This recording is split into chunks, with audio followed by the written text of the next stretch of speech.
नमस्कार, good afternoon, welcome, स्वागत, अभिवादन सभी प्रिय मित्रों का, दोस्तों का, प्रिय प्रिय प्यारे बच्चों का एक बार पुनः आपके अपने परिवार संजय सर साइकोलॉजी में बहुत बहुत स्वागत और अभिवादन। कैसे हैं आप सभी मित्र?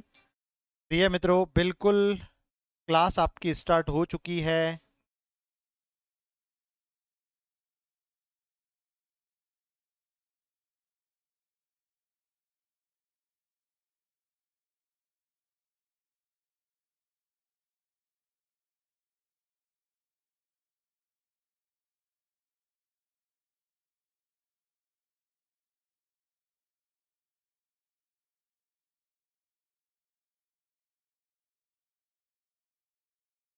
तो प्यारे मित्रों, यहां पर हम लोग मनोविज्ञान एनसीईआरटी 11th स्टैंडर्ड की बात कर रहे थे, जहां पर उसका नेक्स्ट चैप्टर, नेक्स्ट डिस्कशन अभी स्टार्ट कर देते हैं अपन।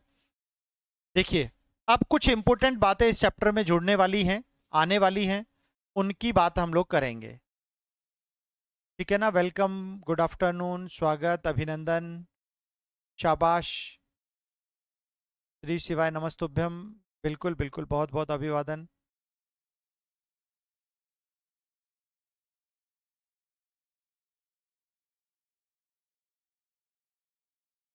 चलिएगा, वेलकम, हर हर महादेव, धन्यवाद। एक सेकंड रुकिएगा, मैं बुक भी ओपन कर लेता हूं।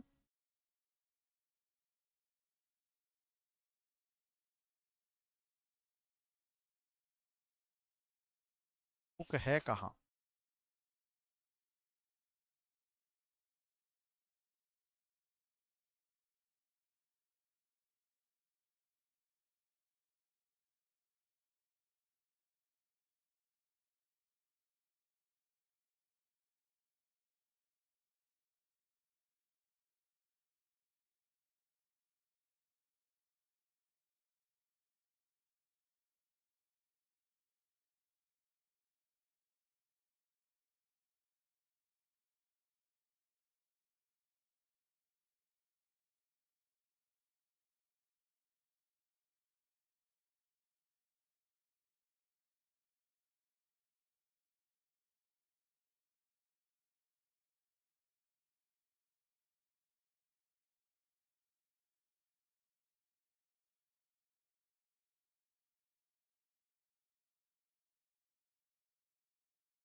शुरू करते हैं अपन। नेक्स्ट कहां तक पहुंचे थे?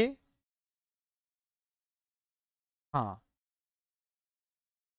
मनोविज्ञान प्राकृतिक विज्ञान के रूप में हम पढ़ चुके थे। मन और व्यवहार की समझ की कहानी आज हम सीखने वाले हैं।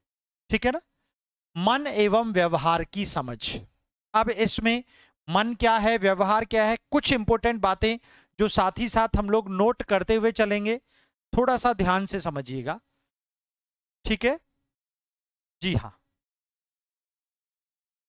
देखिए, आपको स्मरण होगा कि मनोविज्ञान को मन के विज्ञान के रूप में परिभाषित किया गया था। कई दशकों तक मनोविज्ञान में मन को अछूत माना गया था। मन मतलब मन का जो भी दृष्टिकोण है उसको अपनाया नहीं गया था।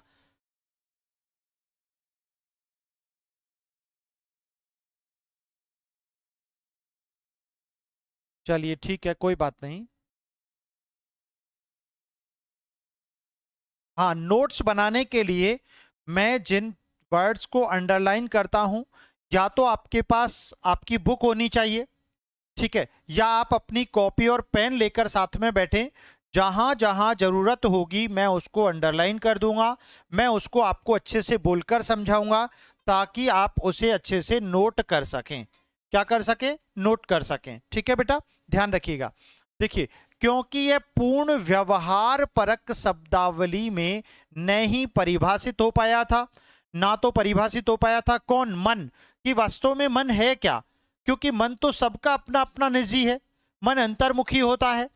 मन का कोई रंग नहीं होता, कोई रूप नहीं होता, कोई आकार नहीं होता, कोई प्रकार नहीं होता। तो इसको अच्छे से परिभाषित ही नहीं किया गया था, न ही इसकी किसी स्थिति ज्ञात हो पाई थी कि वास्तव में इसकी स्थिति क्या है, ये किस टाइप का होता है, ये किस प्रकार का होता है, इसकी स्वरूप रंग रूप आकार कैसा है।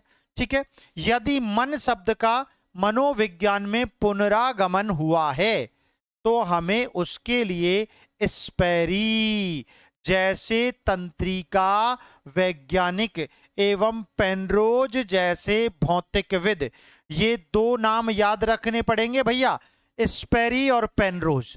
इनके क्वेश्चंस डिटो उठा के पूछ लेता है एग्जाम में। और मैंने भी, अगर गलती से आप मेरी हर क्लास को पढ़ते हो, अगर लाइव, चाहे वो वाईटी की क्लास हो, यूट्यूब की क्लास हो, तो अगर आपको गलती से ध्यान हो तो यूट्यूब की क्लास में मैंने स्पेरी और पेनरोज के बारे में अभी 2-3 दिन पहले ही क्वेश्चन आपसे किया था। ठीक है ना, बिल्कुल। तो आप इस बात को ध्यान रखिएगा। तो स्पेरी जैसे तंत्रिका वैज्ञानिक, अब आपको माइंड में सेट करना है स्पेरी किस टाइप के मनोविज्ञानी है बेटा, तंत्रिका वैज्ञानिक है। और पेनरोज किस टाइप के हैं, भौतिकविद है एक, है ना, भौतिकविद, ज्योग्राफर है, का आभारी होना चाहिए कि उन्होंने आज मानसिक या मन को मनोविज्ञान में एंट्री दी है। वो व्यक्ति कौन है, मन को एंट्री दी है, वो स्पेरी और पेनरोज है। ठीक है, चलो, जिन्होंने वह सम्मान दिया जो उसके लिए वांछित था, जरूरी था मन के लिए, जो सम्मान अब है। मनोविज्ञान सहित विविध विधाओं में वैज्ञानिक है, बहुत सारी विधाओं में आज इसको साइंटिफिकली स्टडी किया जाता है, जो यह सोचते हैं कि मन का एक एकीकृत सिद्धांत संभव है, यद्यपि यह वर्तमान में नहीं है, यद्यपि यह वर्तमान में नहीं है। ठीक है, मन क्या है, क्या वह मस्तिष्क के समान है, जैसा कि हमने ऊपर उल्लेख किया, यह सत्य है कि मन मस्तिष्क के बिना नहीं रह सकता।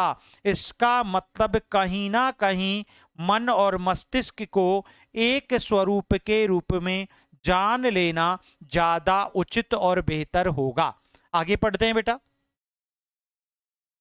जी हाँ, फिर भी मन एक पृथक सत्ता है, मन अपने आप में एक पृथक सत्ता है, मतलब एक अलग अस्तित्व है मन का। मन का अपना दृष्टिकोण है, मन का अपना स्वरूप है, मन का अपनी विचारधारा है, मन की अपनी कार्यप्रणाली है।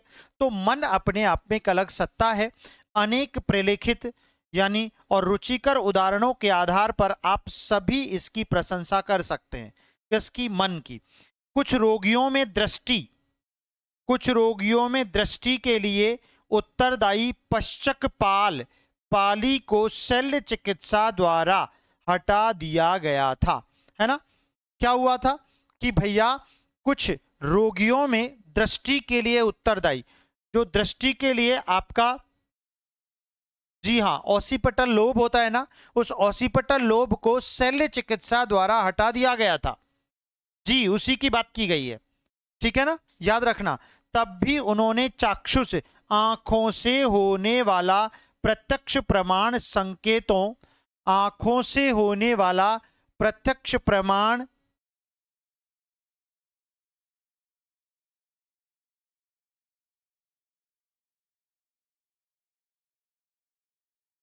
प्रत्यक्ष प्रमाण संकेतों की स्थिति एवं स्वरूप के विषय में सही उत्तर दिए। ठीक है ना, तब भी सही उत्तर दिए।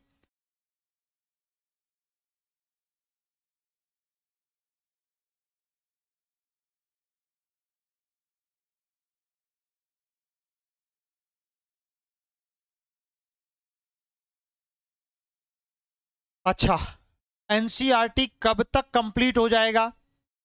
अब ऐसे तुम्हारे प्रश्नों का मेरे पास कैसे उत्तर होगा? अभी तो शुरू किया है, कंप्लीट कितना आराम से।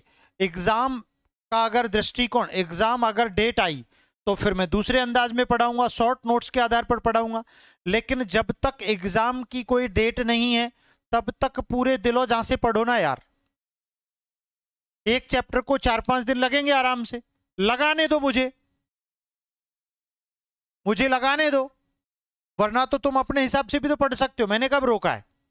लेकिन तुम लोग पूछते हो कि कब तक पूरी होगी, ये तो मैं कैसे बताऊं, अभी तो शुरू हुआ है, पहला ही चैप्टर चल रहा है, उससे पहले तुम्हारा एक और क्वेश्चन आ गया, कब तक पूरी होगी।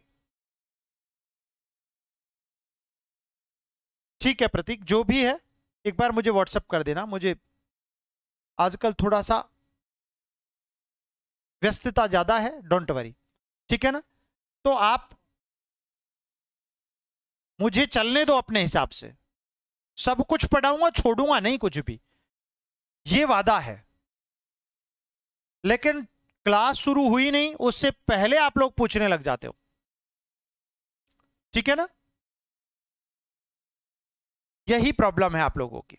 हाँ, इसी प्रकार एक अनाड़ी खिलाड़ी मोटरसाइकिल दुर्घटना में अपनी बाह गंवा बैठता है नहीं, अपनी बाजू गंवा बैठता है, परंतु बाह का अनुभव वह बराबर करता रहा, अनुभव वैसा ही करता रहा, भले ही अपनी बाजू गंवा बैठा लेकिन अनुभव वैसा ही बना रहा उसका, ठीक है ना। अब तथा उसकी गति का भी अनुभव करता रहा, और जिस प्रकार से वह पहले गति करता था ना, जो भी अपनी भुजाओं से जो कार्य करता था, वो फीलिंग उसे अभी भी आने लगी।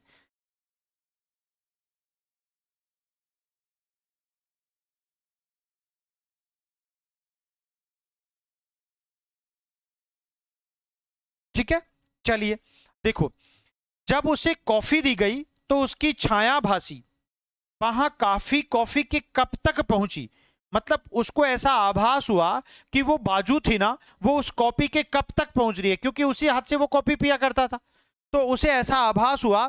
और जब किसी ने कप हटा दिया तो उसने विरोध किया, तंत्रिका वैज्ञानिकों द्वारा भी बहुत से उदाहरण दिए गए, मतलब उसके मानसिक दृष्टिकोण को उसके बाजू की इस घटना के आधार पर समझाया गया और बताया गया। तो इस आधार पर मन के एक दृष्टिकोण के एक एग्जाम्पल के साथ यहां पर बतलाने की कोशिश की गई है। तो कहीं ना कहीं निश्चित रूप से, फॉर एग्जाम्पल, एक दुर्घटना में किसी व्यक्ति का एक हाथ जो है वो चला जाता है, जब वो दाएं हाथ से जो कार्य करता था तो उसके मन मस्तिष्क में, वो मन में एक भाव उत्पन्न होता और वह ऐसा लगता उसे कि वह आज भी उसे फील कर रहा है कि वह उसी हाथ से काम कर रहा है। जब कप, चाय का कप या कॉफी का कप उससे हटाया गया तो वह उस ऐसा फील हुआ कि वो उस हाथ से विरोध कर रहा है, मना कर रहा है, ना कर रहा है। तो ऐसा एक मानसिक दृष्टिकोण की अवधारणा को लेकर एग्जाम्पल समझाया गया। एक व्यक्ति जिसे एक दुर्घटना में मस्तिष्क का आघात हुआ, है ना, अब देखो, एक व्यक्ति जिसे इस दुर्घटना में मस्तिष्क का आघात हुआ,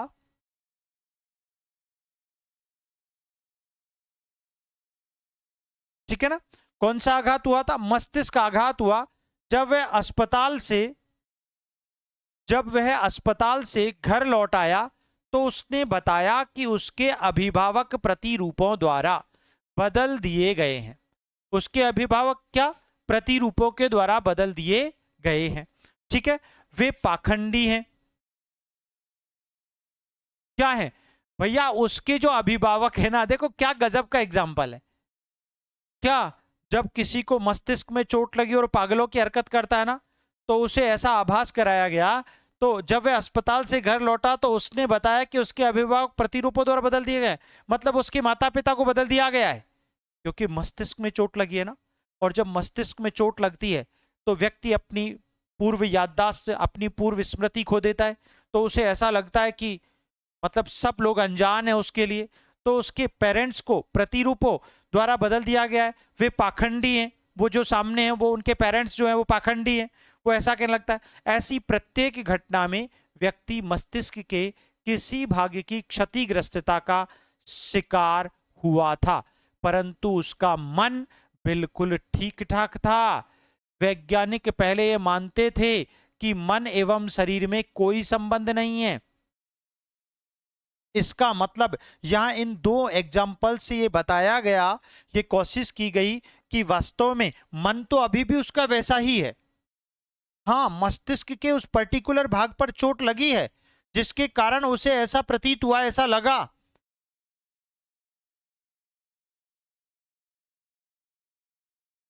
समझ में आ रही बात?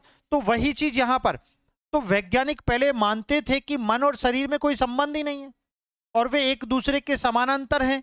भावपरक तंत्रिका विज्ञान में आधुनिक अध्ययनों से ज्ञात हुआ, किसमें? भावपरक तंत्रिका विज्ञान में आज की स्टडी से ज्ञात हुआ कि मन और व्यवहार में संबंध है। मन में और आपके व्यवहार में, आपकी फिजिकल एक्टिविटीज में, आपके शारीरिक क्रियाकलापों में अंतर है। समझ में आ गई? पाखंडी का मतलब होता है झूठे, झूठे, फरेबी,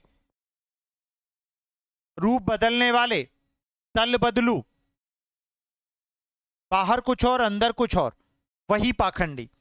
यह दर्शाया गया कि धनात्मक चाक्षुषीय तकनीकों, यानी धनात्मक जो भी आंखों की सहायता से जो हम देखते हैं, पाते हैं, और धनात्मक संवेगों की अनुभूतियों द्वारा, मतलब अपनी आंखों की तकनीकों मीन्स अपनी आंखों द्वारा और धनात्मक संवेगों की अनुभूतियों द्वारा शारीरिक प्रक्रियाओं में सार्थक परिवर्तन लाया जा सकता है। बात सत्य है। अगर आप आंखों से जो देख रहे हैं उसके अनुकूल आप अपने संवेग और इमोशंस को डिस्क्लोज करते हैं, तो इसका मतलब परिवर्तन संभव है। बीपीएससी का क्लास कब होता है सर जी? ये देखो, पता नहीं कौन सी दुनिया में आप लोग, समझ में नहीं आता। ये बीपीएससी की तो क्लास है, एनसीईआरटी पढ़ा रहे हैं यहां पर। एक दिन एनसीईआरटी, आज एनसीईआरटी है, कल आपका जो चैप्टर चल रहा है, जो अकॉर्डिंगली सिलेबस थ्योरी क्लासेस चल रही हैं, वो कल डिस्कस करेंगे, जहां पर हम लोग स्कीनर की बात कर रहे हैं। तो डोंट वरी, क्यों चिंता करते हो। यहां पर कहा गया, देखो, ऑर्निस ने अपने रोगियों पर किए गए अनेक अध्ययनों में यह दिखाया, किसने दिखाया बेटा? ऑर्निस ने दिखाया कि इन अध्ययनों में जिस व्यक्ति की धमनियों में रुकावट थी उसे यह अनुभव कराया गया कि उसकी अवरुद्ध धमनियों में रक्त प्रवाह हो रहा है। उसे यह महसूस कराया कि तुम चिंता मत करो, तुम्हारी जो रक्त प्रवाहिकाएं, धमनियां हैं, उनमें जो ब्लड है वो सर्कुलेट हो रहा है।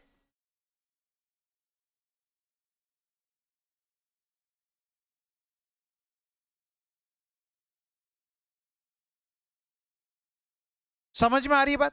कुछ समय तक इसका अभ्यास कराने के बाद इन रोगियों को सार्थक रूप से आराम हुआ, क्योंकि धमनियों की अवरुद्धता कम हो गई।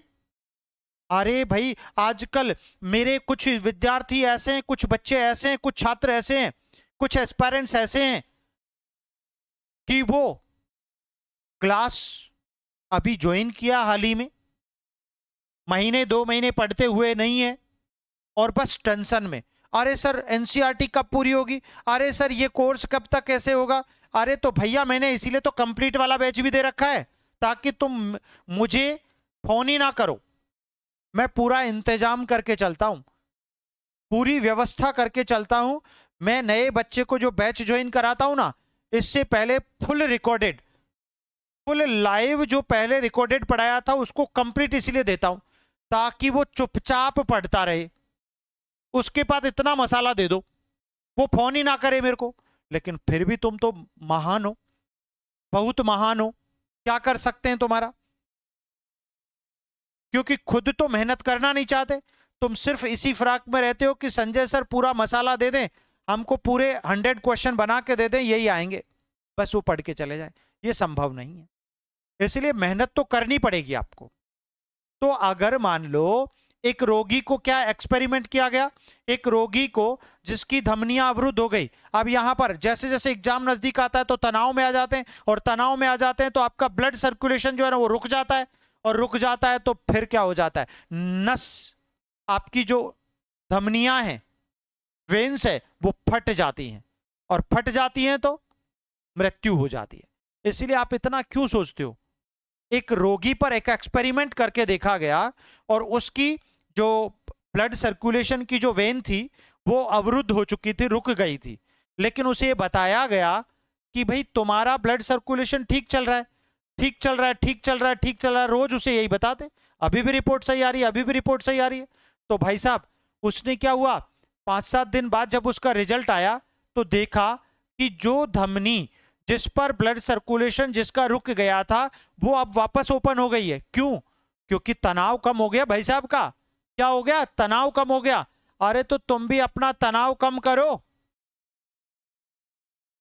और सिलेक्शन की राह पर चल पड़ो, ठीक है ना। तो इसीलिए ये प्रैक्टिकल एग्जांपल है। आपको पता है, मैं नहीं कहता, तुम्हारा साइंस कहता है, विज्ञान कहता है कि सांप में जहर नहीं होता, लेकिन उसके काटने से लोग मर जाते हैं। क्यों मर जाते हैं? दिमाग पर हावी हो जाता ना सांप। भाई साहब जहरीले सांप ने खा लिया, अब तो मरना तय है, बस हावी हो गया तो मरोगे 100%। वही चीज यहां पर है। मैं वापस एक्सपेरिमेंट समझा रहा हूं आपको। मन मन मन मन और व्यवहार को लिंक करने की बात हो रही है। यह कहता है कि ऑर्निस ने एक अध्ययन किया, अपने रोगियों पर किए गए अनेक अध्ययनों में दिखाया, इन अध्ययनों में जिस व्यक्ति की धमनियों में रुकावट थी ना, अरे जिस व्यक्ति की धमनियां अवरुद्ध थी, रुकावट थी, यह अनुभव कराया उस व्यक्ति को कि उसकी अवरुद्ध धमनियों में रक्त प्रवाह हो रहा है, ब्लड सर्कुलेशन सही चल रहा है।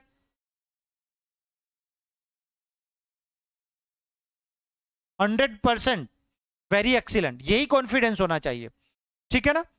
तो क्या हो रहा है? धमनियों, अच्छा, रक्त प्रवाह हो रहा है। कुछ समय तक इसका अभ्यास करने के बाद इन रोगियों को सार्थक रूप से आराम हुआ, क्योंकि धमनियों की अवरुद्धता कम हो गई। धमनियों की अवरुद्धता कम क्यों हुई? बिल्कुल मिलेगा। क्यों होगी? क्योंकि मानसिक प्रतिमा उदय, अर्थात किसी व्यक्ति द्वारा मन में प्रतिमा उत्पन्न करने से भयग्रस्तता, वस्तुओं एवं परिस्थितियों से अतार्किक भय के कई रूपों का निदान हो गया। निदान हो गया। ठीक वही सांप वाला एग्जाम्पल, समझ में आ गई बात। एक नई विद्या शाखा जिसे मनस्तंत्रिकीय रोग प्रतिरोधक विज्ञान कहा जाता है विकसित हो रही है। बात सत्य है। अरे मन का खेल है, मानसिक दृष्टिकोण का खेल है, ठीक है ना। ऐसा यहां पर बताया गया। आगे बढ़ते हैं अपन।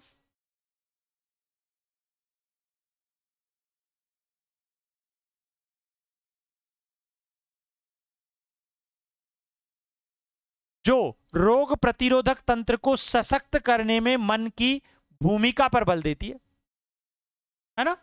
तो रोग प्रतिरोधक क्षमता आपके मानसिक दृष्टिकोण से उत्पन्न होती है। जैसे मन में ठान लिया ना कि बिल्ली के रास्ता काटने से एक्सीडेंट होता है, 100% होके रहेगा, होके रहेगा।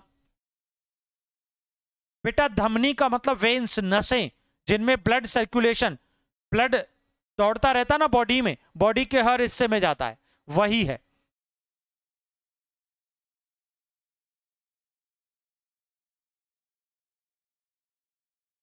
हाँ ये देखो, इनको सांप भी काटा था, हमारी एक स्टूडेंट है।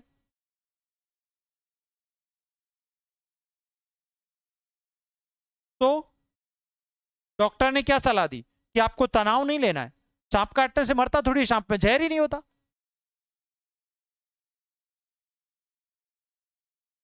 वास्तव में ये ट्रीटमेंट दिया जाता है, ये थेरेपी दी जाती है।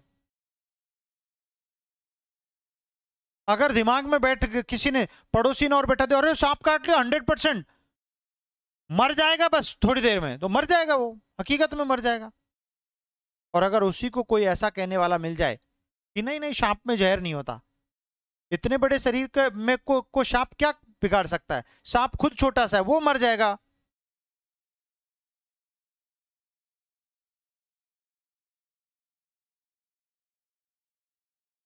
समझ में आ गई बात। देखो क्रियाकलाप, एक एक्टिविटी, मैंने कहा था एक्टिविटीज दी होती है आजकल। आप अपने आप को दी गई परिस्थितियों में कल्पना कीजिए एक, एवं देखिए कि प्रत्येक दशा में समाहित 3 मनोवैज्ञानिक प्रक्रियाओं को बताइए। आप किसी प्रतिस्पर्धा के लिए निबंध लिख रहे हैं, आप किस रोचक विषय पर अपने मित्र से गपशप कर रहे हैं, आप फुटबॉल खेल रहे हैं, आप टेलीविजन पर सॉप ऑपेरा देख रहे हैं, आपके अच्छे मित्र ने आपको दुख पहुंचाया है, आप किसी परीक्षा में भाग ले रहे हैं। मतलब अपने आप को फील करवाइए। तो ये सारा का सारा आपके मानसिक और सांवेगिक दृष्टिकोण, आपके मन और व्यवहार की बात करता है। कहीं ना कहीं मन एवं व्यवहार, यहां पर उसकी समझ उत्पन्न होती है। जी हां, समझ में आ गई बात। आप एक महत्वपूर्ण व्यक्ति के आने की प्रतीक्षा कर रहे हैं, आप अपने विद्यालय में देने के लिए एक भाषण तैयार कर रहे हैं, आप शतरंज खेल रहे हैं, आप एक गणितीय समस्या का समाधान ढूंढने का प्रयास कर रहे हैं, आप अपने उत्तरों पर अपने अध्यापक तथा सहपाठियों से चर्चा कीजिए, चर्चा कीजिए। आजकल यही तो पार्टिसिपेशन का कॉन्सेप्ट होता है।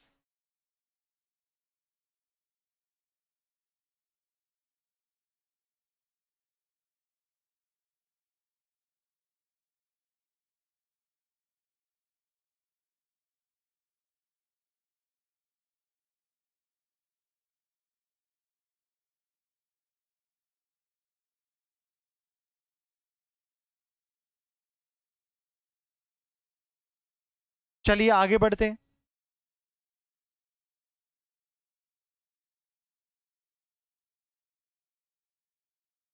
नेक्स्ट है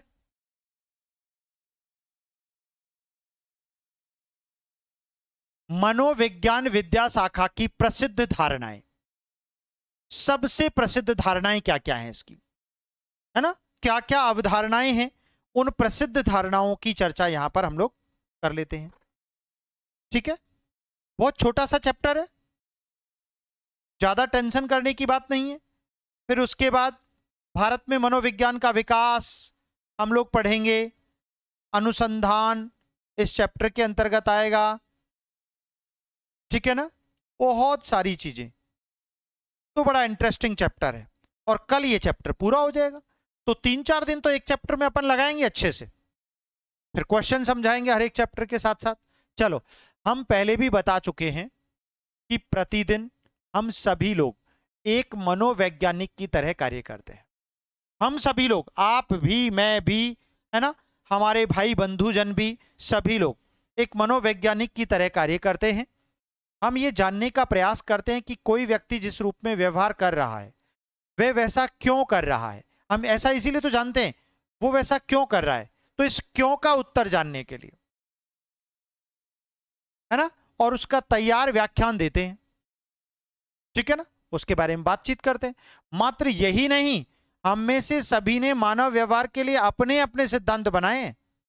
यदि हम किसी कार्यकर्ता से चाहते हैं कि वह अपने विगत कार्य से अच्छा कार्य करे, तो हम जानते हैं कि हम उसे उत्साहित करना पड़ेगा। कितनी अच्छी बात कह दी। यदि हम किसी कार्यकर्ता से चाहते हैं कि वह अपने विगत कार्य से अच्छा कार्य करे, अपने विगत कार्य से अच्छा कार्य करे, तो हम जानते हैं कि हमें उसे उत्साहित करना पड़ेगा। मैं चाहता हूं कि मेरे बच्चों का रिजल्ट टॉप आए, तो मैं ऐसे ही बोलता रहूंगा, ऐसे ही डांटता रहूंगा, ऐसे ही प्यार करता रहूंगा, ऐसे ही समझाता रहूंगा। क्यों? क्योंकि मैं चाहता हूं कि आप वही करें जो मैं चाहता हूं। तो उसके लिए मुझे प्रोत्साहन देना पड़ेगा, डांटना पड़ेगा, जरूरत पड़ने पर प्यार भी करना पड़ेगा। वैसे करता हूं बहुत सारा। आपको संभवतः छड़ी का प्रयोग करना पड़े, क्योंकि लोग आलसी होते हैं, है ना, हो सकता है छड़ी का प्रयोग करना पड़े। मेरी क्लास के बहुत सारे बच्चे आलसी हैं, उनको होश ही नहीं है, सर वो क्लास नहीं मिली, लाइव कहां पर है, सर वो रिकॉर्डेड कहां पर है, सर मुझे टेस्ट पेपर नहीं मिला, सर मुझे ये नहीं मिला। अरे तो फिर डंडा उठाना पड़ता है मुझे, क्या करूं, है कि नहीं। तो वही, क्योंकि लोग क्या होते हैं, आलसी होते हैं। सामान्य ज्ञान, सामान्य बोध पर आधारित मानव व्यवहार के ऐसे सिद्धांतों का वैज्ञानिक अध्ययन करने पर वे सही तथा सही नहीं भी हो सकते हैं। कितनी अच्छी बात कह दी। सामान्य ज्ञान अथवा सामान्य बोध पर आधारित मानव व्यवहार के ऐसे सिद्धांतों का वैज्ञानिक अध्ययन करने पर वे सही तथा सही नहीं भी हो सकते हैं। जरूरी नहीं कि सारे सिद्धांत सही हो। ठीक है ना, सही हो भी सकते हैं और नहीं भी। वास्तव में आप पाएंगे कि मानव व्यवहार की सामान्य बोध आधारित व्याख्याएं अंधकार में तीर चलाने जैसी होंगी, है ना।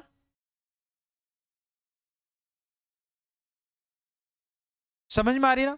वास्तव में आप पाएंगे कि मानव व्यवहार की सामान्य बोध, सामान्य समझ जो है वो आधारित जो व्याख्याएं हैं वो अंधकार में तीर चलाने जैसी होंगी।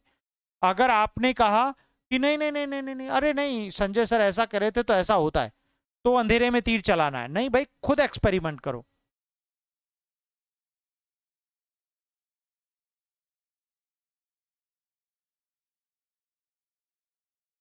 ठीक है ना। चलिए, एवं बहुत कम व्याख्या कर पाएंगे। उदाहरण के लिए, यदि आपका प्रिय मित्र कहीं दूर चला जाए तो उसके प्रति आपके आकर्षण में क्या परिवर्तन आएगा? उसके प्रति आपके आकर्षण में क्या परिवर्तन आएगा? दो बातें कही जाती हैं जो आप अपने उत्तर के रूप में देख सकते हैं। उनमें से एक है दृष्टि ओझल मन ओझल, है ना, आंखों से दूर तो मन से भी दूर। दूसरी बात, दूरी से हृदय में प्रेम और प्रगाढ़ प्रगाढ़ होता है ना। तभी तो विरह के गीत गाए जाते हैं, वियोग की गाथाएं, कहानियां पढ़ी और सुनी जाती हैं।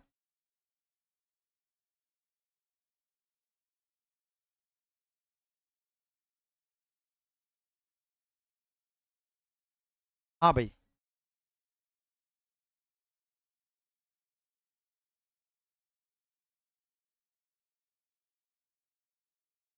अब ठीक है ना मामला? चलो ठीक है।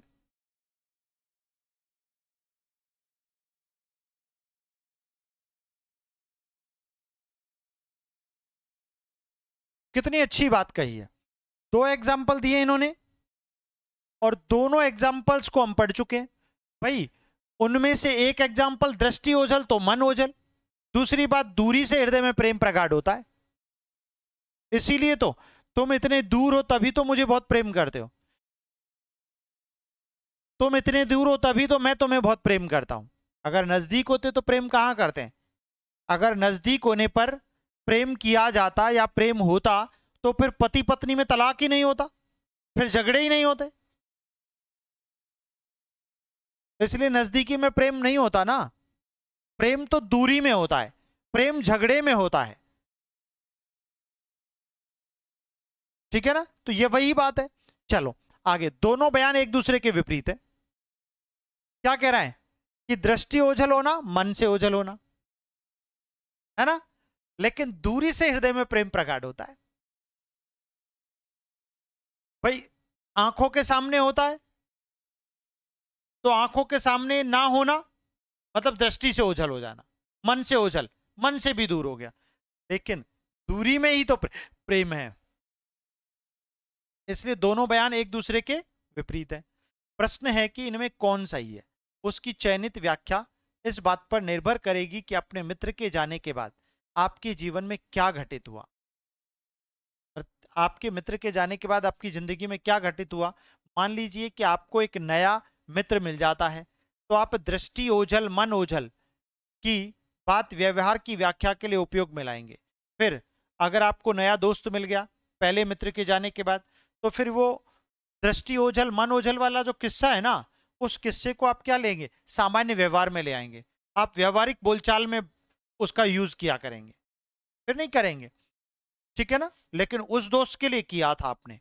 यदि आपको कोई नया मित्र नहीं मिलता है तो आप व्यग्रता से अपने मित्र को याद करेंगे। तब फिर उस विरह के गीत में, काश आज मेरा वो मित्र होता, आज मेरी वो सखी होती, तो फिर क्या होता। चंद्रमा की सैर कर रहे होते, लंदन ब्रिज की सैर कर रहे होते, है ना। लेकिन नया मित्र मिलने पर सिर्फ वो एक व्यवहारिक सेंटेंस बन जाता है। लेकिन अगर नया मित्र नहीं मिले तो फिर उस मित्र की यादें व्यग्रता उत्पन्न कर। ठीक है, वही बात कही है। इस दशा में दूरी से हृदय में प्रेम प्रगाढ़ होता है। इस दशा में से आप व्यवहार की व्याख्या करेंगे। ठीक बात है। सामान्य बोध अंधकार में तीर चलाने जैसा होगा। मनोविज्ञान एक विज्ञान के रूप में व्यवहार के स्वरूप को देखता है।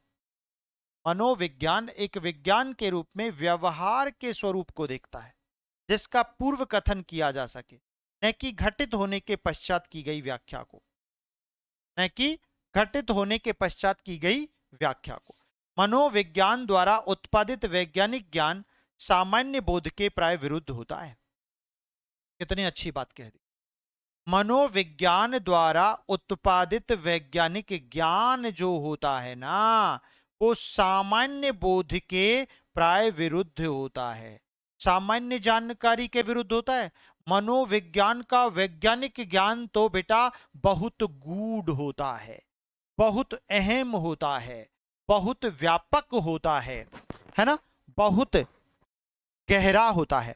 इसका एक उदाहरण ड्वेक। अब देखो ड्वेक का एग्जाम्पल जैसे कि तैसे उठा के पूछ सकता है एग्जाम टीआरई 4 में, है ना। स्पेरी और पेनरोज पढ़ा था आप लोगों ने? बिल्कुल पढ़ा था। उन्होंने क्या कांड किया वो आपको समझाया मैंने। फिर ऑर्निस पढ़ा हम लोगों ने। उन्होंने क्या कांड किया वो अच्छे से समझाया आपको, ठीक है ना। ऑर्निस को आप अच्छे से पढ़ लिया। तो ऐसे डायरेक्ट साइकोलॉजिस्ट के बारे में उठाकर क्वेश्चन पूछ सकता है आपसे। अब ड्वेक की बात कर लेते हैं। तो ड्वेक ने एक अध्ययन किया और उस अध्ययन में क्या बताया, यह अध्ययन उन बच्चों से संबंधित है जो कठिन समस्या आने अथवा अनुत्तीर्ण होने पर सरलता से उसे छोड़ देते हैं। जैसे ही कोई कठिनाई आती है ना व्यक्ति को, उन बच्चों के लिए एग्जाम्पल है, तो वो उस टास्क को छोड़ देते हैं, वो उस राह को छोड़ देते हैं, वो उस व्यक्तित्व को छोड़ देते हैं। ये वाला चैप्टर कल कंप्लीट हो जाएगा, फर्स्ट चैप्टर, फिर इसके क्वेश्चंस लेके आऊंगा। तो भैया डोंट वरी, अब अपन सिस्टमेटिक शुरू हो चुके हैं। चैप्टर पढ़ लोगे ना, और साथ में थोड़े थोड़े टूटे फूटे शॉर्ट नोट्स बनाने, पूरा लिखने की जरूरत नहीं है, वो तो किताब में लिखा है। मैं जहां अंडरलाइन कर रहा हूं उन चीजों को नोट डाउन कर। ये एग्जाम्पल्स उठ के आ सकते हैं डायरेक्ट। आंख से ओझल होना, मन से ओझल होना, दूर होने पर व्यग्रता उत्पन्न होना, प्रेम प्रगाढ़ होना, लेकिन नया मित्र मिलने पर सिर्फ व्यावहारिक सामान्य बात बन जाना, और नया मित्र ना मिलने पर प्रेम का और अधिक सुदृढ़ होना, मजबूत होना, ठीक है ना। उसने सोचा कि उनकी सहायता कैसे की जा सकती है।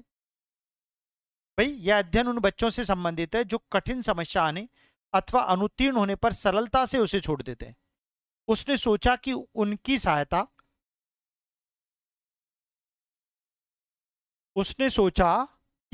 सहायता कैसे की जा सकती है, ठीक है ना। ऐसे बच्चे जो कठिनाई आने पर या फेल होने पर छोड़ के चले जाते हैं उस रास्ते को।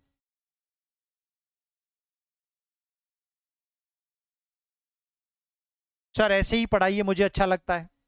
सामान्य बोध के अनुसार हम उन्हें सरल प्रश्न देना चाहिए, है ना। सामान्य बोध के अनुसार, सामान्य जानकारी के अनुसार, सामान्य समझ के अनुरूप हमको उन्हें क्या देने चाहिए, सरल प्रश्न देने चाहिए। कठिनता देते क्यों, जिससे उसके अनुत्तीर्ण होने की दर घट सके, जिससे वो फेल होने की जो दर है वो कम हो जाएगी, तथा उनका विश्वास बढ़ सके। एक बात बताओ, अगर आप बच्चों को प्रश्न सरल दोगे तो फेल कम होंगे, और फेल की दर घटेगी तो फिर उनकी उत्तीर्ण होने की दर बढ़ेगी, और इससे क्या होगा, उन्हें उनका आत्मविश्वास बढ़ेगा, है ना, उनका विश्वास बढ़ेगा। इसके बाद ही उन्हें कठिन समस्याएं देनी चाहिए। पहले सरल दो फिर कठिन दो, ठीक है ना, जिनको वे अपने नए विश्वास के साथ हल कर सकेंगे। ड्वेक ने, अब आपको एक अच्छी समझ यहां पर हो गई होगी मुझे लगता है। ड्वेक कहते हैं कि हमेशा हमेशा सरल से कठिनता की ओर,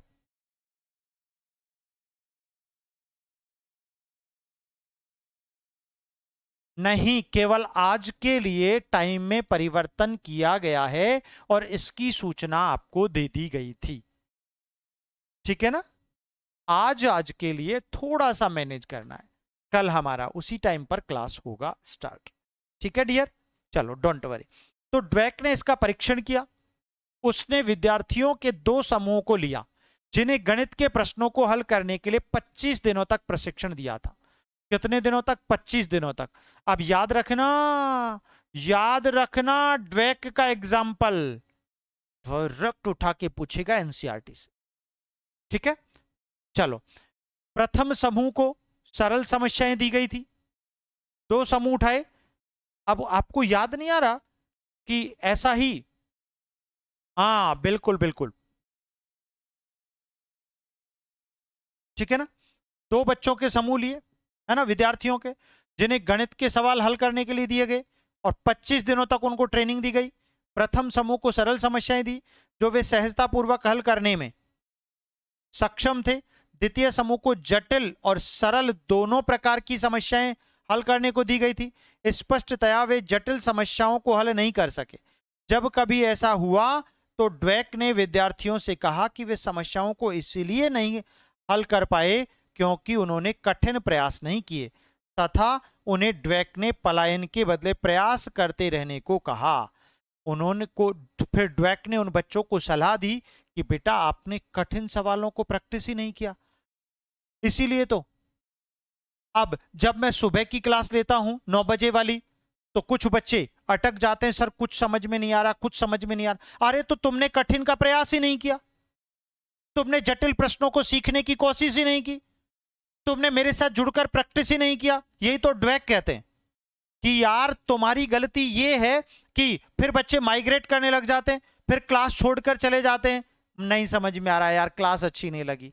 तभी तो संख्या कम हो जाती है ये ऑनलाइन क्लास में, कभी संख्या ज्यादा और कभी कम। सरल प्रश्न आते ही संख्या ज्यादा और जटिल प्रश्न आते ही संख्या गायब, एक साथ 10 उड़ जाते हैं। ये ड्वेक का परीक्षण है।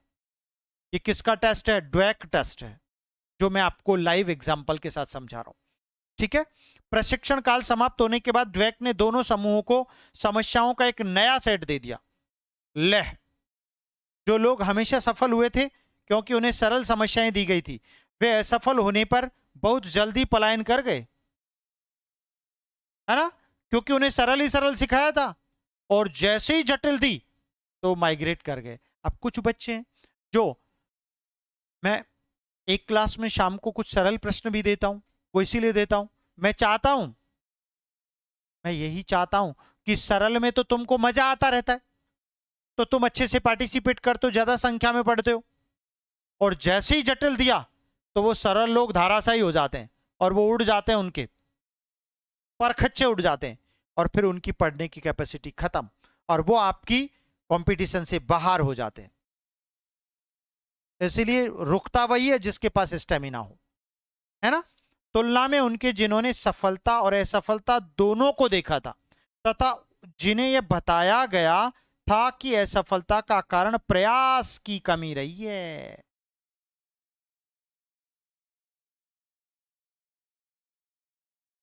भाई सिंपल सी कहानी है, ड्वेक ने 2 समूह, मतलब 2 बच्चों के, छात्रों के 2 ग्रुप्स पर एक्सपेरिमेंट किया और एक्सपेरिमेंट में एक ग्रुप को बिल्कुल सरल सवाल दिए तो बच्चों ने फटाफट उनका उत्तर दे दिया, कोई दिक्कत नहीं आई।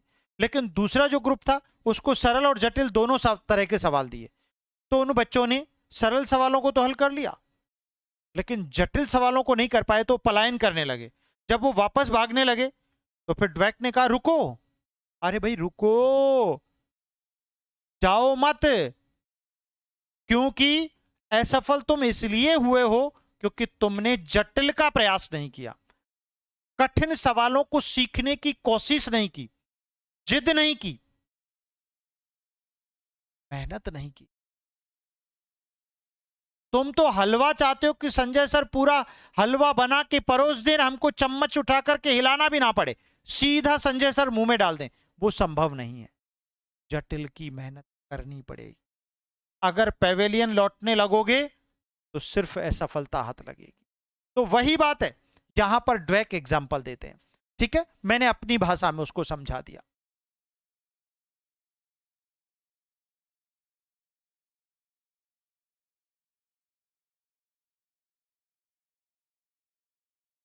देखो मित्र,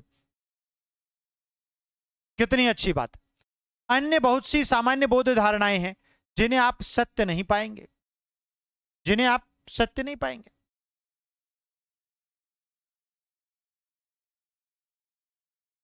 ठीक है, अभी कुछ ही समय पूर्व कुछ संस्कृतियों के लोगों का विश्वास था कि पुरुष महिलाओं से अधिक बुद्धिमान होते हैं। यार क्या प्रश्न पूछा है, डायरेक्ट उठ करके सीधा प्रश्न छप जाएगा।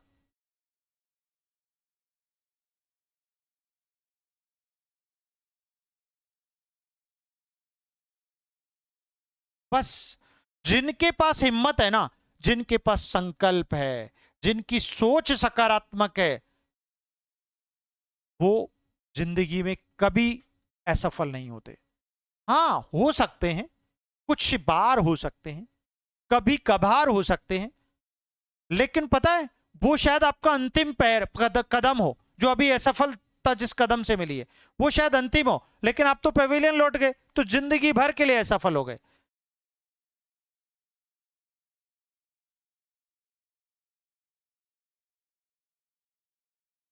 अरे हारते वो नहीं जो गिर जाया करते हैं, हारते तो वो हैं जो उठने के लिए इनकार कर दिया करते हैं। समझ में आई बात? ये ट्रुथ है, ये सत्य है। कोई बात नहीं, आप चल रहे थे गिर गए, कोई प्रॉब्लम नहीं, लेकिन आप उठने से मना कर रहे हैं। अब मैं उठ नहीं पाऊंगा, अब मैं चल नहीं पाऊंगा, तो आप जिंदगी भर के लिए हार गए। इसलिए बेटा कभी नहीं हारना, 100% जीत उन्हीं की होती है। वही यहां पर ड्वेक कहते हैं, मैं नहीं कहता, मैं तो एनसीईआरटी पढ़ा रहा हूं, मैं तो सिर्फ एग्जाम्पल्स देता हूं। इसीलिए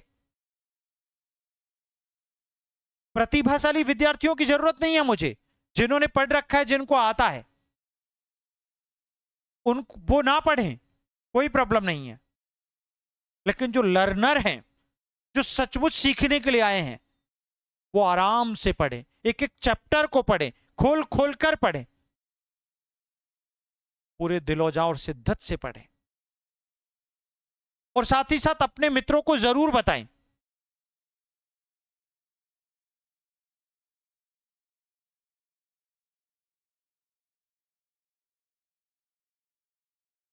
समझ में आ गई बात? चलिए, तो क्या कितनी अच्छी, अभी कुछ ही समय पूर्व कुछ संस्कृतियों के लोगों का विश्वास था, कुछ संस्कृतियों के लोगों का,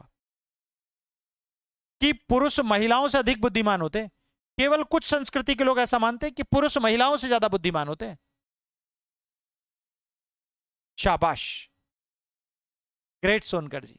चलिए, अथवा पुरुषों की तुलना में महिलाएं अधिक दुर्घटना करती हैं, और ऐसा मानते थे कि सबसे ज्यादा एक्सीडेंट महिलाओं के होते हैं पुरुषों की तुलना में। उस संस्कृति के लोग, आनुभविक अध्ययनों से ज्ञात हुआ कि ये दोनों धारणाएं गलत है, दोनों बातें गलत है। सामान्य बोध यह भी बताता है कि यदि किसी व्यक्ति से अधिक श्रोताओं के समक्ष अपनी बात करने का कहा जाए तो उसका निष्पादन सर्वोत्तम नहीं होता। गजब की बात कह दी, एक सेकंड आया।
तो कितनी अच्छी बात कही इन्होंने कि यहां पर आनुभविक अध्ययनों से पता चला कि दोनों धारणाएं गलत हैं, और सामान्य बोध ये बताता है कि यदि किसी व्यक्ति से अधिक यदि किसी व्यक्ति से अधिक श्रोताओं के सामने अपनी बात करने को कहा जाए तो उसका निष्पादन सर्वोत्तम नहीं होता है। अगर मैं आपको किसी विद्यार्थी को यहां लाके खड़ा कर दूं और बहुत सारे श्रोता आपके सामने हो तो फिर आपका वो प्रदर्शन सर्वोत्तम नहीं होता। नहीं,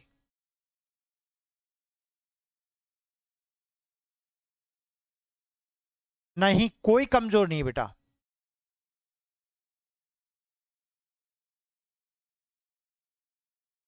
शाबाश।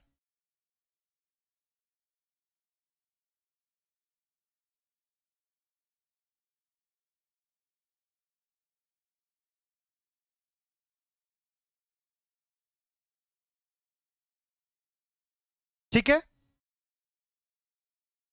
उसका निष्पादन सर्वोत्तम नहीं होता। मनोवैज्ञानिक अध्ययनों से पता चलता है कि यदि आपने अच्छा अभ्यास किया है तो वास्तव में आप अच्छा निष्पादन कर सकेंगे।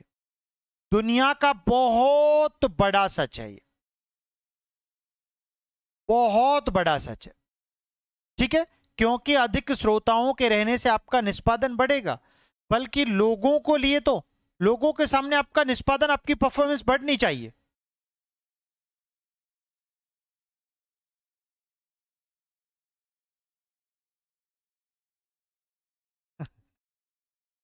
इसीलिए, ठीक है ना।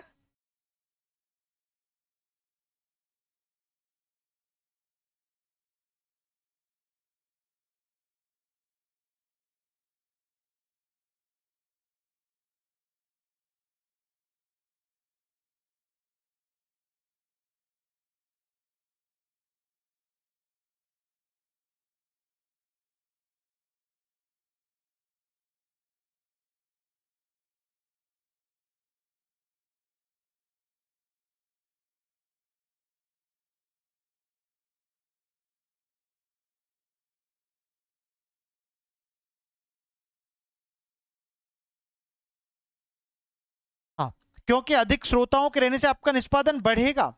यह आशा है कि जैसे जैसे आप इस पाठ्य पुस्तक को पढ़ते जाएंगे, आप में अनेक विश्वास और मानव व्यवहार की समझ परिवर्तित होती जाएगी। आप यह भी जान सकेंगे कि मनोवैज्ञानिक ज्योतिषियों, तंत्रिकों एवं हस्तरेखा विशारदों से जैसा नहीं होता है।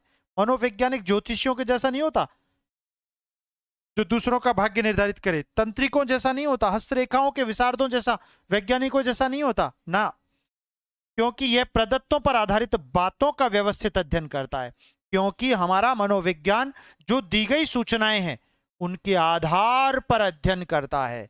ठीक है, काल्पनिक कपोल कल्पनाओं पर आधारित नहीं है। और मानव व्यवहार और अन्य मनोवैज्ञानिक गोचरों के विषय में सिद्धांत विकसित करता है। ठीक है, गोचर यहां पर स्मृति, संज्ञान आदि की बात हो रही है। चलिए आगे पढ़ते हैं। अब आती है बातें, यहां पर फिर एक एक्टिविटी दी गई और इस एक्टिविटी में क्या दिया गया देख लेते हैं। विद्यार्थियों के एक प्रतिनिधित्वात्मक समूह से पूछिए कि वे क्या समझते हैं कि मनोविज्ञान क्या है। आप तुलना कीजिए कि वे क्या कहते हैं और पाठ्य पुस्तक में क्या कहा गया है, आप उससे क्या निष्कर्ष निकालेंगे। कितना अच्छा प्रश्न किया गया, राइट। मनोविज्ञान का विकास, बहुत आसान चैप्टर। अब विकास की कहानी शुरू होती है यहां से। धारणाएं हमने पढ़ ली, द्वैक का बहुत शानदार एग्जाम्पल हमने पढ़ लिया। अब मनोविज्ञान के विकास की कहानी पढ़ लेते हैं। और इस कहानी में सरलता की बात यह है कि ये मैं आपको पहले बहुत बार पढ़ा चुका हूं, कई बार पढ़ा चुका हूं। मतलब यार ये खोपड़ी में पहले से ही सेटल है, इसमें नया कुछ भी नहीं है। जहां पर विज्ञान, मनोविज्ञान के विकास की कहानी शुरू होती है तो आपको पता है आधुनिक विद्या शाखा के रूप में मनोविज्ञान मतलब मॉडर्न साइकोलॉजी।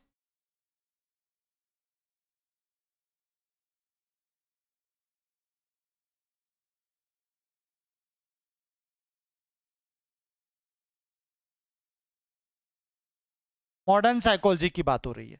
और मॉडर्न साइकोलॉजी का नाम आते ही आपको पता है वुंट का नाम आता है विश्व के संदर्भ में, और भारत में डॉक्टर एन सेन गुप्त का नाम आता है। ठीक है ना, पता है आपको।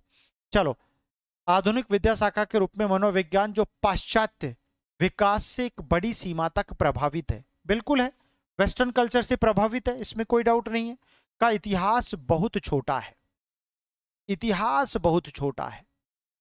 इसका उद्भव, चलो एक प्रश्न याद आता है, मनोविज्ञान के इतिहास को छोटा बताकर मनोविज्ञान के अतीत को बहुत बड़ा और लंबा बताने वाले व्यक्ति जर्मनी के प्रसिद्ध विचारक मनोविज्ञानी हर्मन एबिंगहॉस कहे जाते हैं। ठीक है, देखिए, तो यहां पर इसका उद्भव मनोवैज्ञानिक सार्थकता के प्रश्नों से संबद्ध प्राचीन दर्शन शास्त्र से हुआ है। तो मनोविज्ञान का, अगर मनोविज्ञान की उत्पत्ति की कहानी आए तो मनोविज्ञान की उत्पत्ति कहां से हुई है बेटा? प्राचीन दर्शन शास्त्र से इसकी उत्पत्ति हुई। भाई, मनोविज्ञान का उद्भव मनोवैज्ञानिक सार्थकता के प्रश्नों से संबद्ध प्राचीन दर्शन शास्त्र से हुआ है। हमने उल्लेख किया है कि आधुनिक मनोविज्ञान का औपचारिक प्रारंभ 1879 में हुआ, जब विल्हेल्म वुंट, इनका पूरा नाम ये रहा, विल्हेल्म वुंट ने लिप्जिग शहर में, जो कि जर्मनी में है, में मनोविज्ञान की प्रथम प्रायोगिक प्रयोगशाला, मनोविज्ञान की प्रथम प्रायोगिक प्रयोगशाला को स्थापित करके किया था। किसका? जी हां बेटा, परफेक्ट है। वुंट सचेतन अनुभव के अध्ययन में रुचि ले रहे थे। किसमें? एक अच्छी बात, वुंट किसमें अनुभव ले रहे, आनंद ले रहे थे? सचेतन अनुभव के अध्ययन में, मतलब चेतना। ये सचेतन अनुभव का संबंध आप किससे जोड़ने वाले हो मेरे लड्डू? अरे चेतना की बात कर रहे हैं ये, और चेतना के जनक कौन है भैया? वुंट की बात करते हैं अपन। और मन के अवयवों अथवा निर्माण की इकाइयों का विश्लेषण करना चाहते थे, मन का विश्लेषण करना चाहते थे, लेकिन सचेत अनुभव के अध्ययन में रुचि ले रहे थे, चेतना के अध्ययन में। और मन का क्या करना चाहते थे? विश्लेषण। तभी तो मन मस्तिष्क का विज्ञान पहले और चेतना का विज्ञान बाद में, 19वीं सदी। समझ में आ गई बात? ऐसे समझना पड़ेगा आपको, वरना गड़बड़ कर दोगे। अरे भाई, मैंने आपको मनोविज्ञान के विकास की यात्रा के 4 चरण बताए थे ना। पहला 16वीं सदी, दूसरा 17वीं 18वीं सदी, तीसरा 19वीं सदी, और चौथा 20वीं और आज की 21वीं सदी, वर्तमान टाइम। तो ये वही बात है। ठीक है, देखो, हाँ भाई, वुंट के समय में मनोवैज्ञानिक अंतर्निरीक्षण यानी इंट्रोस्पेक्शन द्वारा मन की संरचना का विश्लेषण कर रहे थे। वुंट के समय में इंट्रोस्पेक्शन मेथड आया, उसके प्रतिपादक भी है, इसलिए उन्हें संरचनावादी कहा गया। इसलिए वुंट को क्या कहा गया? संरचनावादी। क्या कहा गया माय डियर? अरे संरचनावादी।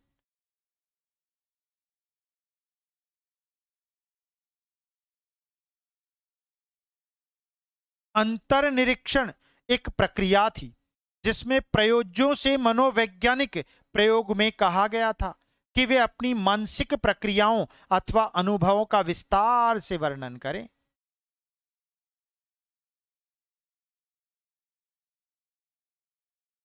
यस, ठीक है। तो जिसमें भैया अंतर्निरीक्षण क्या है? अंतर्निरीक्षण एक ऐसी प्रक्रिया थी जिसमें प्रयोज्य यानी जिस पर प्रयोग किया जाए से मनोवैज्ञानिक प्रयोग में कहा गया था कि वे अपनी मानसिक प्रक्रियाओं का अथवा अनुभवों का विस्तार से वर्णन करें। यानी ऐसी वह विधि, ऐसा वह प्रयोग, ऐसी वह प्रक्रिया जिसमें प्रयोगकर्ता अथवा परीक्षणकर्ता व्यक्ति स्वयं होता है उसे अंतर्निरीक्षण कहा जाता है, इंट्रोस्पेक्शन कहा जाता है। तो यहां पर यही तो किया गया। यद्यपि अंतर्निरीक्षण एक विधि के रूप में अनेक मनोवैज्ञानिकों को संतुष्ट नहीं कर सका, एक विधि के रूप में ये बहुत सारे लोगों को रास नहीं आई ये विधि। क्यों नहीं आई? क्योंकि इसमें तो व्यक्ति अपनी नाक पर मक्खी नहीं बैठने देता, अपनी मां को डाकन नहीं कहता। अंतर्निरीक्षण में खुद की प्रशंसा खुद ही करेगा व्यक्ति, गलत हो जाएगा। ठीक है, चलो, तो इसलिए बाकी मनोविज्ञानियों को रास नहीं आई ये विधि, इसे कम वैज्ञानिक माना गया, लेस साइंटिफिक।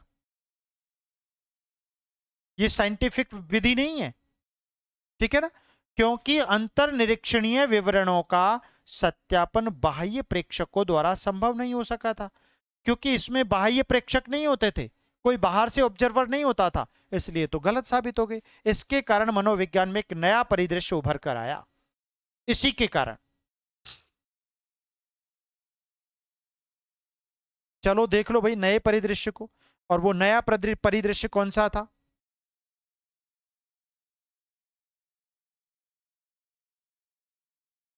एक अमेरिकी मनोवैज्ञानिक विलियम जेम्स आ गए, है ना, जिन्होंने कैम्ब्रिज मैसाचुसेट्स में एक प्रयोगशाला की स्थापना लिप्जिग की प्रयोगशाला के कुछ ही समय बाद की थी। तो विलियम जेम्स कैम्ब्रिज विश्वविद्यालय मैसाचुसेट्स में एक प्रयोगशाला इन्होंने बना दी, मानव मन के अध्ययन के लिए प्रकार्यवादी फंक्शनलिस्ट उपागम का विकास किया। तो फंक्शनलिज्म किसने दिया था? प्रकार्यवाद किसने दिया था? विलियम जेम्स ने दिया था। किसने दिया था फंक्शनलिज्म? बेटा विलियम जेम्स ने।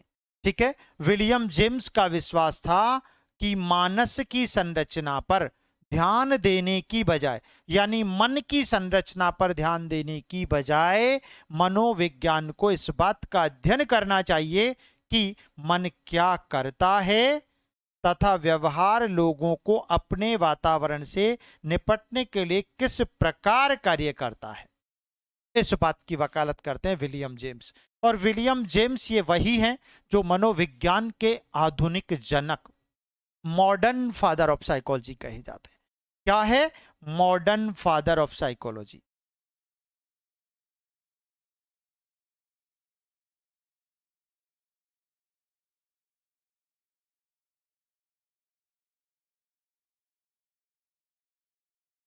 Modern father of psychology William James.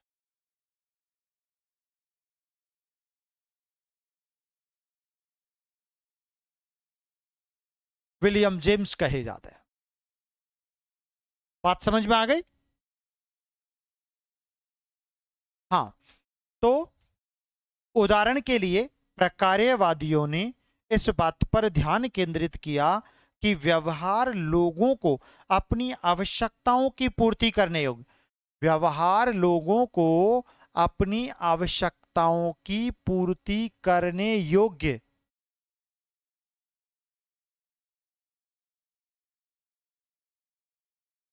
कैसे बनाता है, कैसे बनाता है।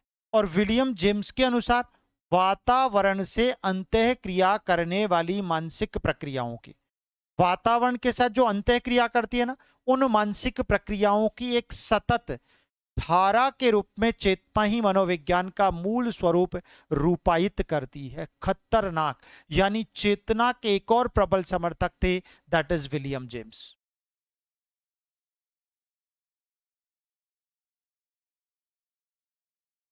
ठीक है, बात समझ में आ गई? चलिए, उस समय के एक प्रसिद्ध शैक्षिक विचारक जॉन डीवी, वाह, ने प्रकार्यवाद का उपयोग यह तर्क करने के लिए किया कि मानव किस प्रकार वातावरण के साथ अनुकूलन स्थापित करते हुए प्रभाव उत्पादक ढंग से कार्य करता है। कार्य की बात, इसका मतलब था learning by doing, learning by doing कौन देते हैं बेटा? लर्निंग बाई डूइंग देते हैं आपके जॉन डीवी। जॉन डीवी देते हैं। इस बात की वकालत की थी जॉन डीवी ने। किसने की थी मेरे दोस्त? जॉन डीवी ने की थी। बात समझ में आ गई? चलो आगे बढ़ो। ये सारे नोट्स, ये सारे के सारे नोट्स आपको मिल जाएंगे आपके बैच के अंदर, चिंता मत करो। ठीक है। 20वीं शताब्दी के प्रारंभ में एक नई धारा जर्मनी में गेस्टाल्ट मनोविज्ञान आ गई। ये लो भाई, 20वीं शताब्दी के आरंभ में। और 20वीं शताब्दी के आरंभ में कब? अरे भैया 1912 में। 1912 में कब आ गई लड्डू? 1912 में।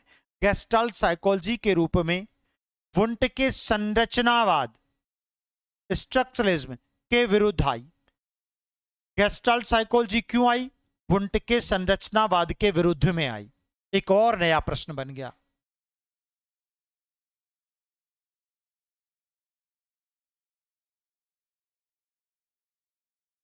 आई बात समझ में?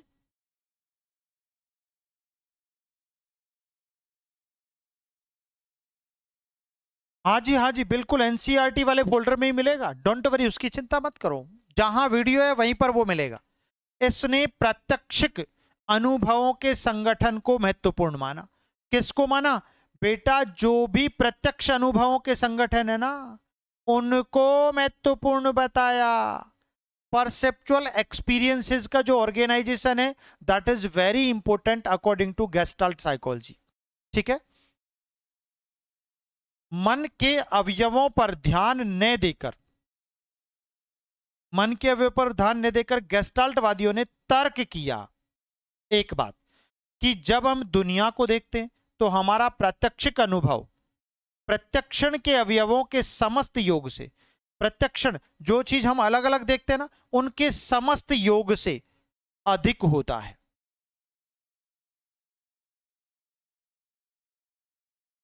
ठीक है ना? दूसरे शब्दों में हम जो अनुभव करते हैं वह वातावरण से प्राप्त आगतों से अधिक होता है। हम जो महसूस करते हैं ना, वो वातावरण से जो मिलती है ना सूचनाएं, उनसे ज्यादा कुछ हम अनुभव कर लेते हैं। कई बार आपने कुछ चीज देखी है ना, कोई विषय वस्तु, कोई अवधारणा, कोई पाठ, कोई व्यक्ति देखा, और आप उसके बारे में, उसके नेगेटिव और पॉजिटिव दोनों पहलू, मतलब उससे भी ऊपर आपने मन में सोच लिया। ठीक है। उदाहरण के लिए जब अनेक चमकते बल्बों से प्रकाश हमारे दृष्टिपटल पर पड़ता है ना, अनेक चमकते हुए बल्बों से, तो हम प्रकाश की गति का अनुभव करते हैं कि प्रकाश गति करता है ना। जब हम कोई चलचित्र देखते हैं, कोई थिएटर, तो हम स्थिर चित्रों की तेज गति से चलती प्रतिमाओं को अपने दृष्टिपटल पर देखते हैं। ये लोग क्या गजब का एग्जाम्पल दिया है।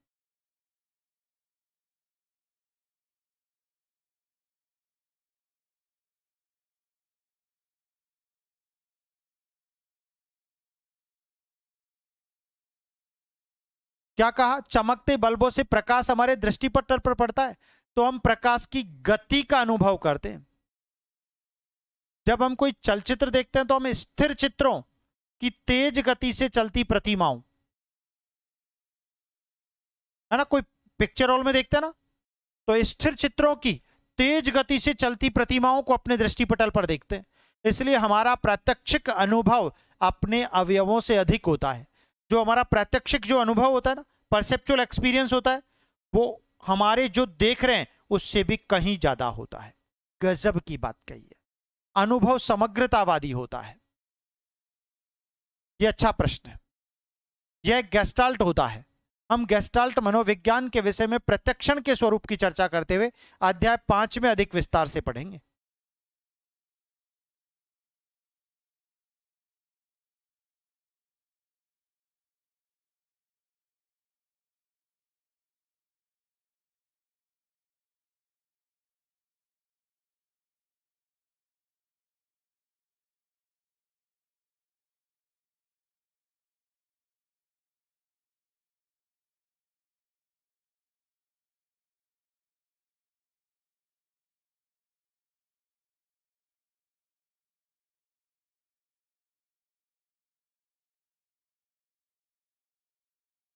संरचनावाद के प्रतिक्रिया स्वरूप एक और धारा व्यवहारवाद उत्पन्न हुई।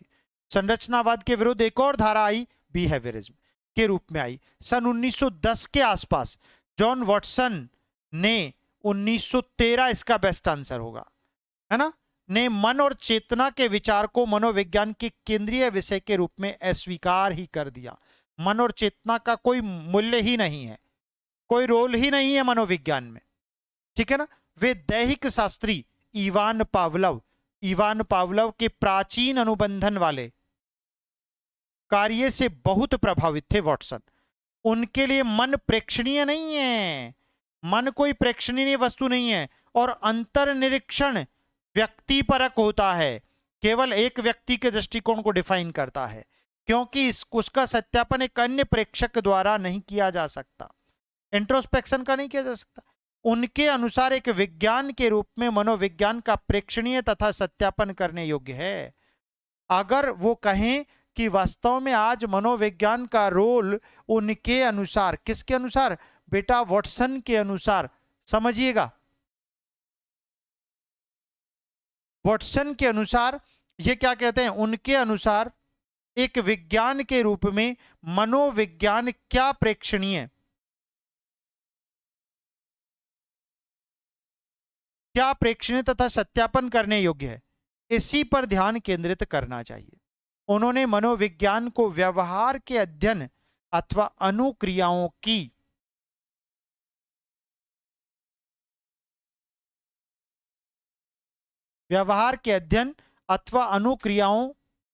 जिनका मापन किया जा सकता है तथा वस्तुपरक ढंग से अध्ययन किया जा सकता है के रूप में परिभाषित किया है,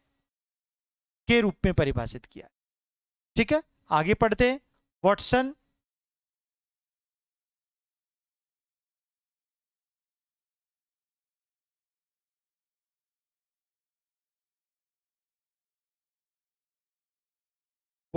के व्यवहारवाद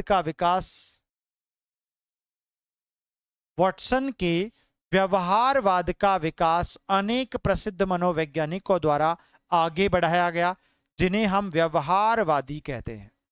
यानी वॉटसन के बाद जितने भी लोगों ने वॉटसन की इस परंपरा को, व्यवहारवाद को आगे बढ़ाया, वो सभी व्यवहारवादी मनोविज्ञानी कहे जाते हैं, है ना। इनमें सबसे प्रसिद्ध स्कीनर थे, जिन्होंने व्यवहारवाद का अनुप्रयोग विविध प्रकार की परिस्थितियों में किया था तथा इस उपागम को प्रसिद्धि दिलाई थी। सबसे फेमस कौन है भैया? स्कीनर। हम स्कीनर के कार्य का इस पुस्तक में आगे वर्णन करेंगे। वॉटसन के बाद यद्यपि व्यवहारवाद मनोविज्ञान में कई दशकों तक छाया रहा, वॉटसन के बाद भी कई दशकों तक, परंतु उसी समय मनोविज्ञान के विषय में एवं उसकी विषय वस्तु के विषय में कई अन्य विचार एवं उपागम विकसित हो रहे थे। एक व्यक्ति जिसने मानव स्वभाव के विषय में अपने मौलिक विचार से पूरी दुनिया को झंकृत कर दिया, वे सिगमंड फ्रायड थे। मानव स्वभाव के विषय में, और फ्रायड ने मानव व्यवहार को अचेतन इच्छाओं एवं द्वंद्वों का गतिशील प्रदर्शन बता दिया कि वास्तव में मानव का व्यवहार अचेतन इच्छाओं के फलस्वरूप उत्पन्न होता है। ये फ्रायड बताते हैं। मनोवैज्ञानिक विकारों को समझने और उन्हें ठीक करने के लिए उन्होंने मनोविश्लेषण, साइको एनालिसिस को एक पद्धति के रूप में स्थापित कर दिया। तो मनोविश्लेषणवाद के जन्मदाता कौन बन गए? फ्रायड। बात समझ में आ गई? क्लियर कट हो गया? है इंटरेस्टिंग कहानी? आया है मजा?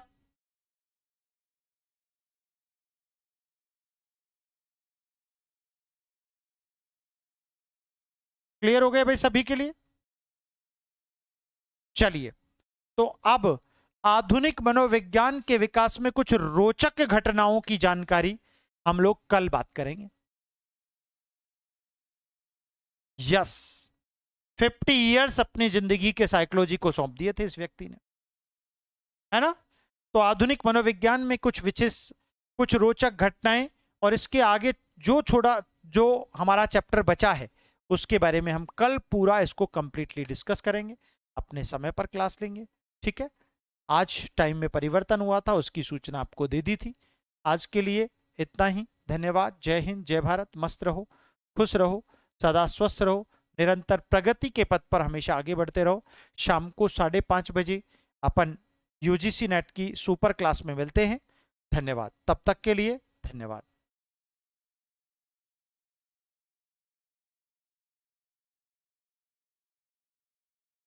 आप कुछ भी पढ़ाएं, मजा ही आता है।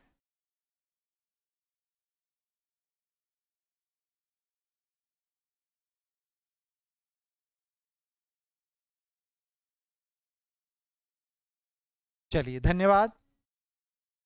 सारे चैप्टर पूरी मैंने क्या कहा था, हैव पैसेंस। 1-2 दिन, 4 दिन में तुम लोगों को एक आदत पड़ जाएगी चीजों को समझने की, कंसेप्ट को सीखने की, अंडरलाइन कौन कौन सी चीजें हमें क्या क्या समझना है। बस वो सारी चीजें धीरे धीरे आप ग्रैब करने लग जाओगे। मैं वही कहता हूं, जब भी किसी लड़की का पहली बार विवाह होता है तो उसको ससुराल पक्ष के सभी चीजें अपोजिट लगती हैं। वहां का पानी, वहां के लोग, वहां की भाषा, वहां का खाना, सब अपोजिट लगता है। सब अपोजिट लगता है। लेकिन कुछ दिन के बाद वही लड़की, उसे ससुराल इतना प्यारा लगने लगता है कि अब वो उसे छोड़कर कहीं जाती ही नहीं। बताओ कैसी विडंबना है। फिर भी आप कहते हो। तो इसीलिए आप थोड़ा सा पैसेंस रखा करो।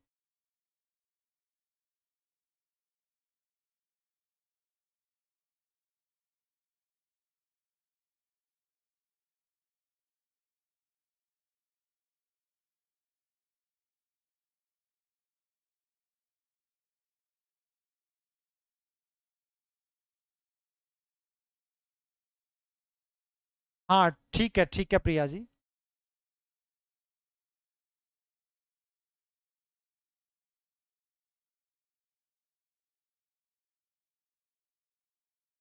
वो हो जाएगा, एक बार रिफ्रेश कर लिया करो जब भी प्रॉब्लम आती है। अच्छा ठीक है।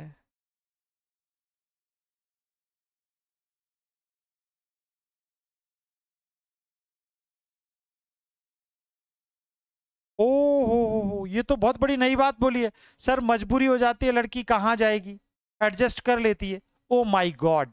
ये देखो अपना दर्द बया कम से कम आज सामने तो आया।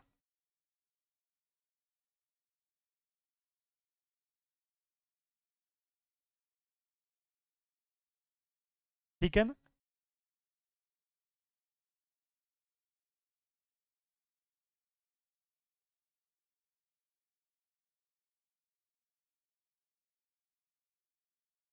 ठीक है, कोई बात नहीं।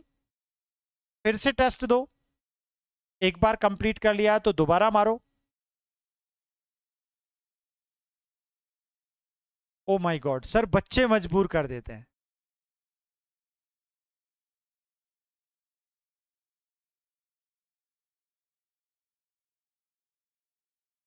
ठीक है, इसी तरह से पढ़ाएंगे।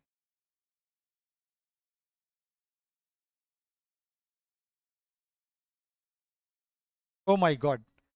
माता पिता के लिए सैन, आज तो सभी का दुखड़ा बाहर आ रहा है यार। अब पूछो जो पूछना है। तुम भी पूछो। आज तो सबका दुखड़ा बाहर आ रहा है, क्या बात है यार, दिल की आवाज अंदर से आई है। हाँ। अभी शिव सर जो है ना, वो छुट्टी पर गए हैं, 10 तक शादी में हैं। इसलिए वो ग्रुप वाला जो है ना, वो अलग तरीके से प्लान कर रहे थे, तो बन जाएगा, चिंता मत करो। एडजस्ट करना ही पड़ता है, देखो ससुराल में आया ना दुखड़ा बाहर।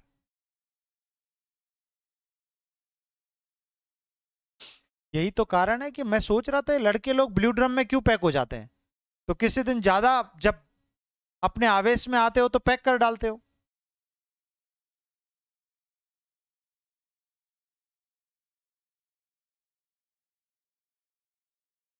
कोई इफेक्ट नहीं आएगा। एडजस्टमेंट करना पड़ता है, माय गॉड। अच्छा, तो आपने बात ही नहीं की मनोज। आप सर क्वेश्चन ही ऐसा कर देते हैं। अच्छा, ओके ओके, एक बार वापस मैसेज करना ग्रुप के लिए।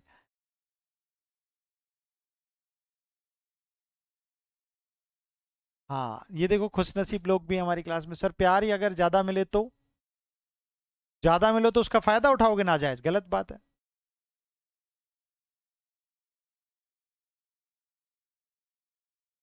हाँ,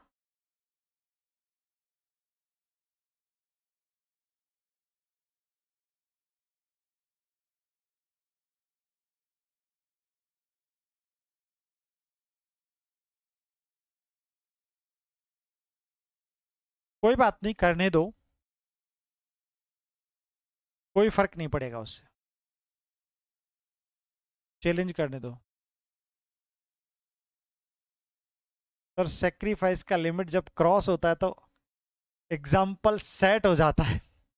ओह माय गॉड, इतना ज्यादा मत करो, गड़बड़ कर दोगे वरना। शाबाश।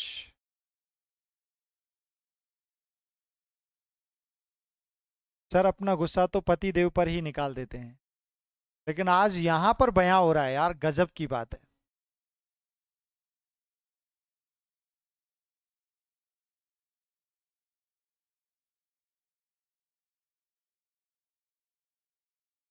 किसी से शिकायत नहीं करना है, बस तहलका मचाना है। शाबाश।